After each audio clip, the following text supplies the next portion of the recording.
What if the thing you think is fixing your life is actually the reason your life isn't changing? Because there's a guy, and you might recognize him, who wakes up at 6 a.m., cold shower, journals for 20 minutes, reads for 30, meditates, tracks his habits, watches 2 self-improvement videos over breakfast, lists his goals, reviews his values, plans his week, and his life looks exactly the same as it did 2 years ago.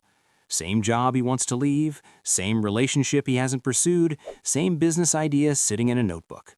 Same body, same bank account, same apartment. But his Notion dashboard is immaculate. Here's the thing nobody in the self-improvement space will say out loud because it's bad for business. You can be completely addicted to getting better and make 0 actual progress. And the addiction feels so much like productivity that you won't even notice it's happening until years have passed. This video is going to make some of you uncomfortable. Good. That means it's working. Let's talk about what's actually going on.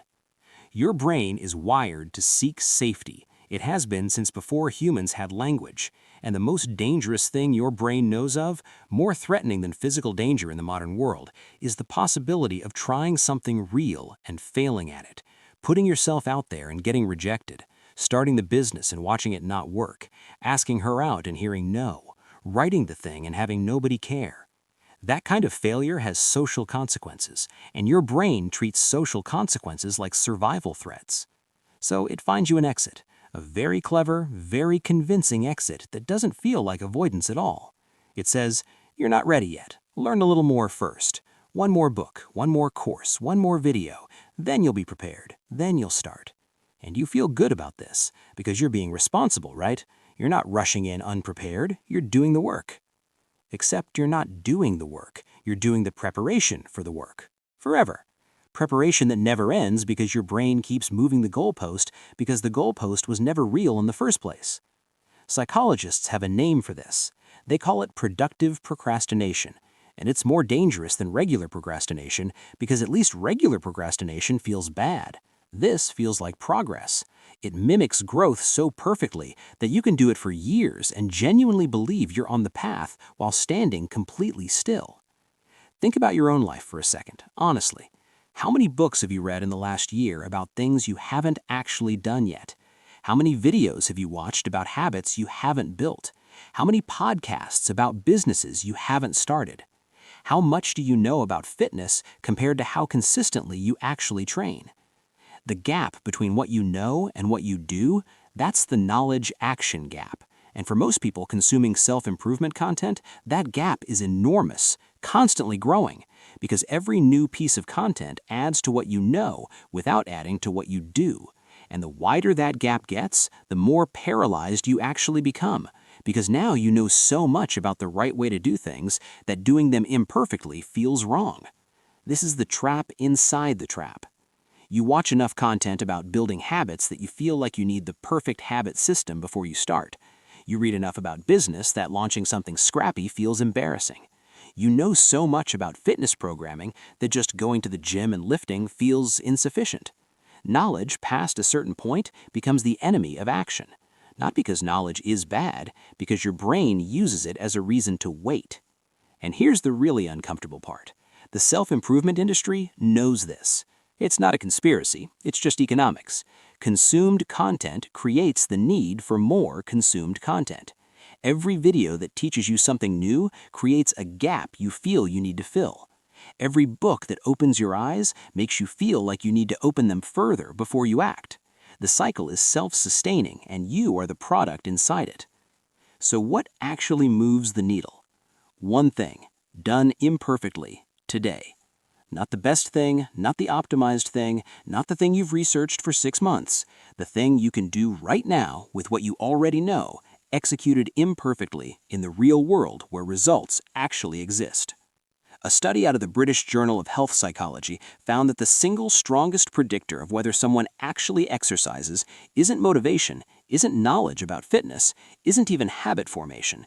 It's having a specific plan for when and where. Not knowing more, deciding and doing. The person who starts the business with a bad idea and learns from the market will always outrun the person perfecting their idea in their head. The person who publishes the imperfect content and gets real feedback will always outrun the person consuming content about how to make perfect content. The person who has the awkward conversation will always outrun the person reading about communication. Reality gives you feedback. Your notebook doesn't. Here's a question worth sitting with. For every area of your life you want to improve, fitness, money, relationships, career, what is the one action you already know you should take that you haven't taken yet? Not the one you need to learn about, the one you already know about. Write that down. Just one per area. You already know what they are. You've known for a while. That list is your actual self-improvement plan. Not the next book, not this video, that list.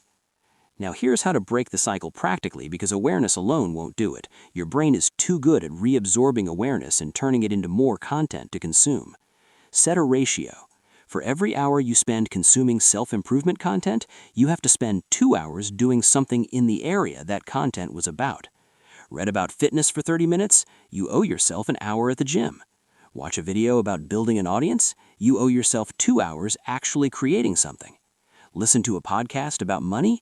You owe yourself 2 hours actually looking at your finances and making decisions.